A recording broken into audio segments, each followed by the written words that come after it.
got another video, another 45 video. There might be a video one day without 45s in it, but that's unlikely because that's my thing, you know. But this video is just going back because a while ago I made a couple of videos, well, a couple being like 5, of my RCA, CBS and Pi records in my collection. And since making those videos, I have acquired a few more, and I thought this would be a good opportunity to go through those 3 labels again and bring out stuff that I didn't talk about because I hadn't acquired it yet.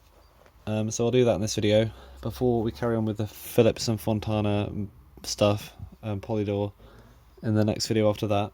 And first of all, there's a Philips one, even though I did a video like, I don't know, last week maybe, of the Philips records. I didn't talk about this one because it was in a different room and I completely forgot about it.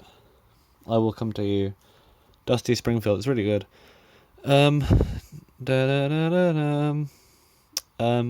don't know if it charted that well. I think it got to like 44 or something.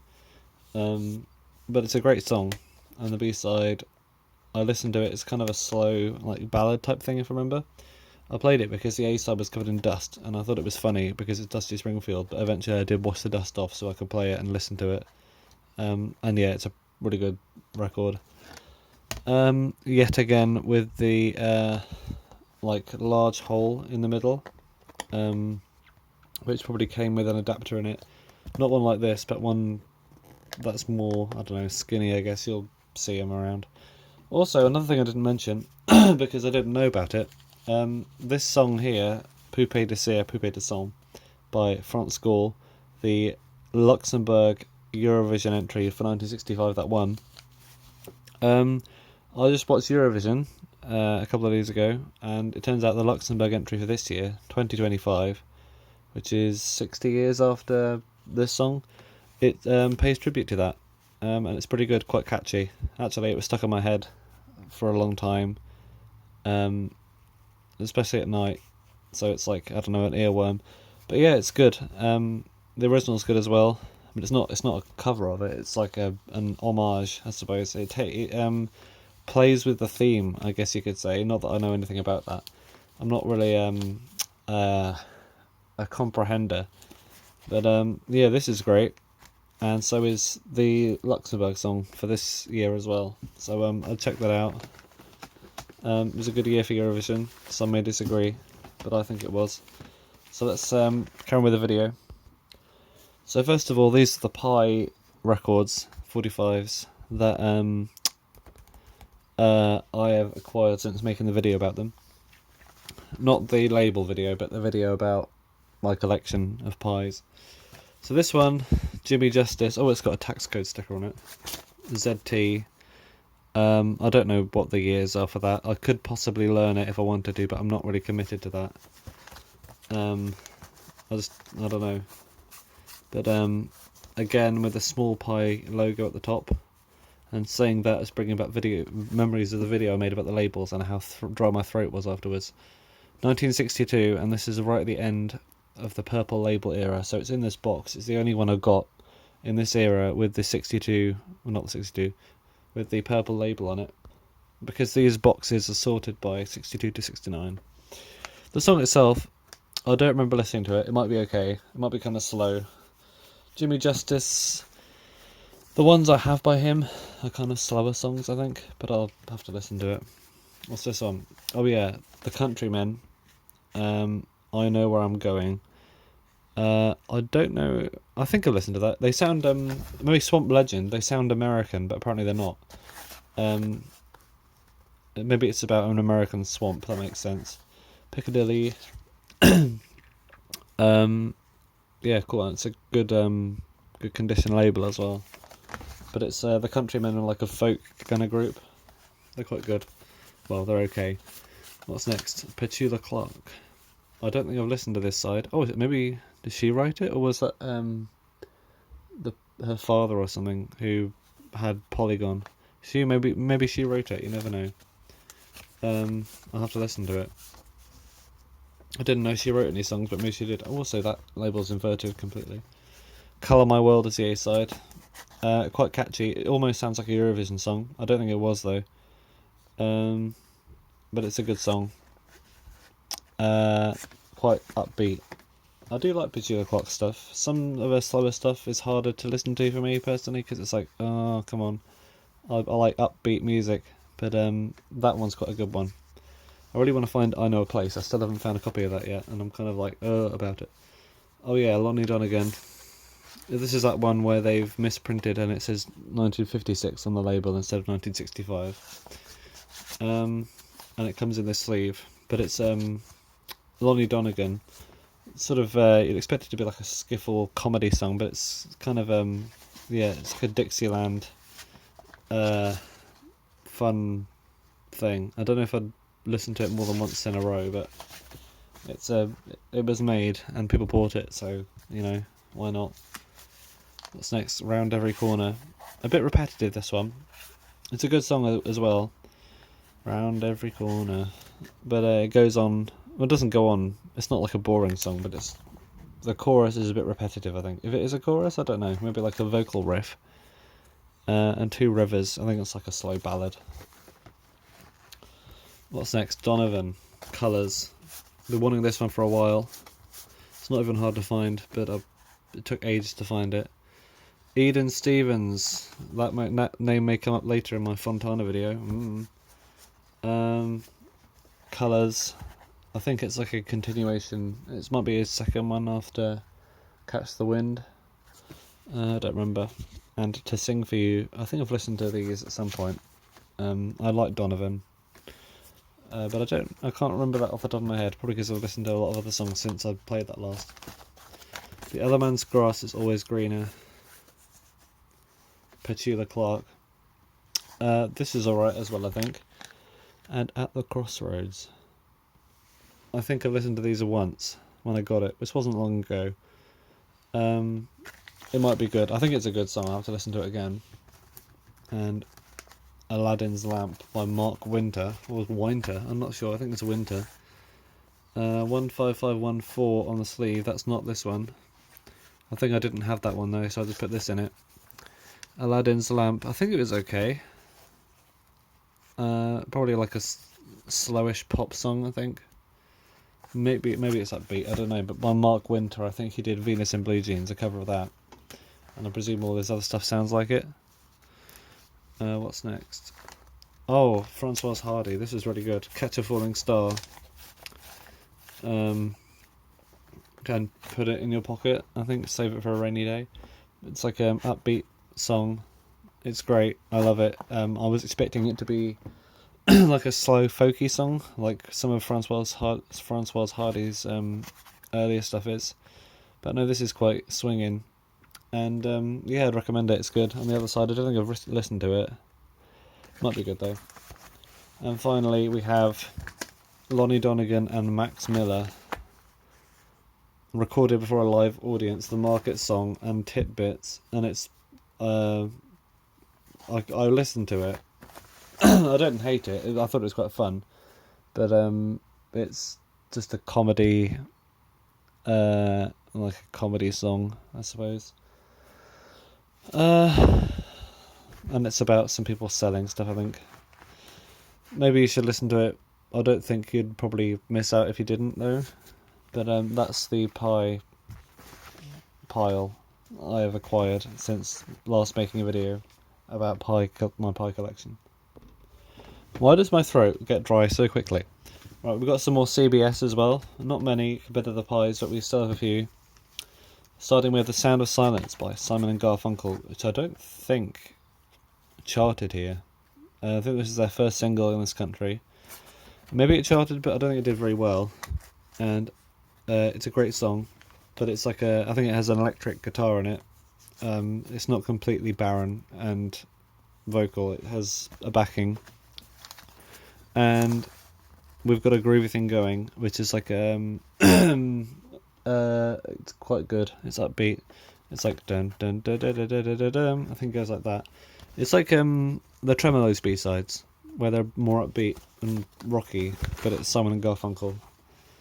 I Left My Heart in San Francisco, which is a song I'm surprised I haven't got a copy of this already. I don't think I looked for this. I think it just came to me somehow. But it's okay. I think my favourite part of it is the fact it has this label layout. So now I have a second record with this design other than the Bob Dylan one. It's a ballad, isn't it? I think. It's not really my thing. I've listened to it anyway though. What's this one? Positively 4th Street, Bob Dylan. It's very flexible. This is still Philips pressing, isn't it? Phonodisc. I think it was a kind of depressing song, like a Rolling Stone, that kind of vibe. I think there's something weird about it. I don't remember, and I don't know if I've listened to this side. From the CBS LP, Highway 61 Revisited. Positively 4th Street. Yeah, I think it was good, but for some reason, I also feel like when I listened to it, it wasn't as good as I thought it was going to be. But you never know. What's next? Donny Elbert, Get Ready, which is a soul song. It's I don't know who did it first, to be honest. I know Rare Earth did it. That was probably later though. That was probably 70s, maybe. Get Ready. Oh, was it the it was like a soul band, wasn't it? It might be the Temptations or something. It probably was. Along Came Pride, which is great. It's I think this is the reason people want this record. Along Came Pride. It was a Northern Soul song a few years later, I believe. So that means the record is now worth a bit of money. This particular variant I had to add to Discogs because it has that different font on it, where it has this intermediate one here, which only a few releases had, from 67, around July. It's a great soul song. I like the B-side more. I think most people do. Along Came Pride. The Clancy Brothers and Tommy Macon 1 is an EP by these people, and it's actually really good. I really like it. Folk, country. I think they're Irish. I'm not sure, but it's great. And there's the flute guy. He carries it. To be honest, it's brilliant. And there's if you want to pause it, you can read the bit of a biography at the back.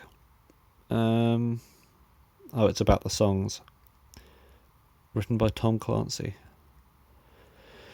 CBS is a trademark of Columbia Broadcasting System Inc.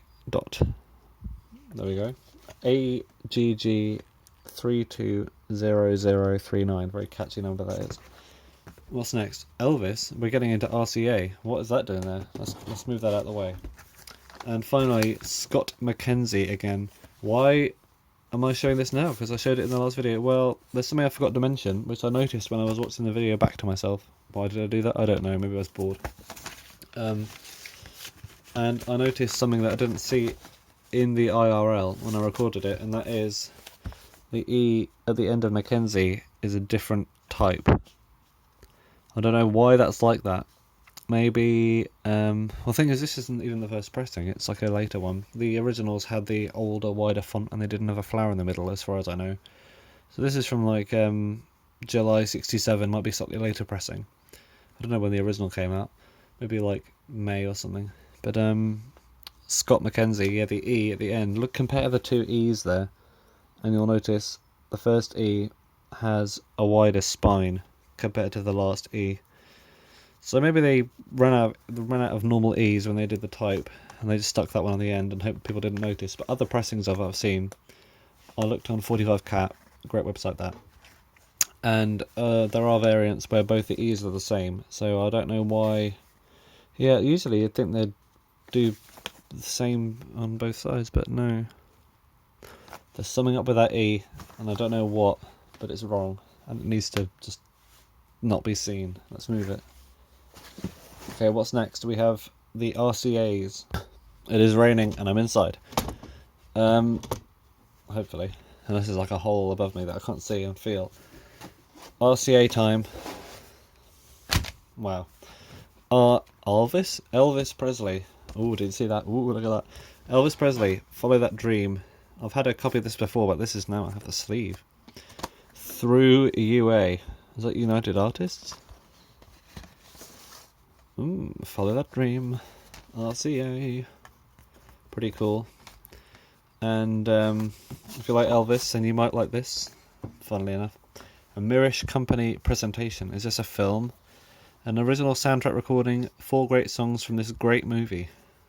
Well, greatness is, of course, subjective, but I will not argue, because maybe it is good. I don't doubt it. I've never seen an Elvis film. You might think, why have you never seen an Elvis film? Well, I don't know. I haven't. I don't know. Elvis Presley and Follow That Dream. Maybe you didn't even think that. Maybe I'll put that in your head. Follow That Dream, Angel, What a Wonderful Life, and I'm Not the Marrying Kind. To be honest, I've never listened to this. I've never listened to this at all, even though I've got 2 copies of it. It's not something that I see this, and I think it's going to be kind of like, maybe a bit soppy. I don't know. I like Elvis's rock and roll, but this looks like it's a kind of ballads through and through. Maybe it's not. 62 though. That's when he did Kiss Me Quick. Product of the Decca Record Company Limited, London, England. Made from a master recording of RCA Victor. Printed in England by Robert Stace, single-handedly. And even we have a very illegible spine-tingling, whatever, blurb, legend on the spine. Legends on the Spine, that's a band name. Or is it a song like Riders on the Storm? Legends on the Spine. Elvis Presley and Follow That Dream. RCA Victor Mono RCX 211. Alright, that's enough about that. What's next? Oh, what is this green RCA? This is a demo record here. Look at that. Whoa. And on the A side, we have this big old A. I love big A demos. You don't get it. You don't get it. I just love them. Maybe you like them as well, but not as much as me. You need to, like, I don't know, but I've just noticed, well, there's like weird silvery stuff on there. I don't know what that is. It looks like they put the A on after the text. It's like a white ink, a different ink. I think it's white, but it's kind of transparent, so sometimes it looks grey. Alice in Wonderland, Neil Sedaka. Alice in Wonderland is quite good. The text is a bit high though, because it looks like Alice in Wonderland. Oh, my phone is freezing. Can you even see this? My phone's frozen. Hang on. My recording might have failed. Well, I don't know what's happening. I'm going to stop the recording. And there'll be a part 2 for the rest of the RCAs, okay? I'll do the RCAs again, but my phone's frozen, and I don't know what I'm doing right now.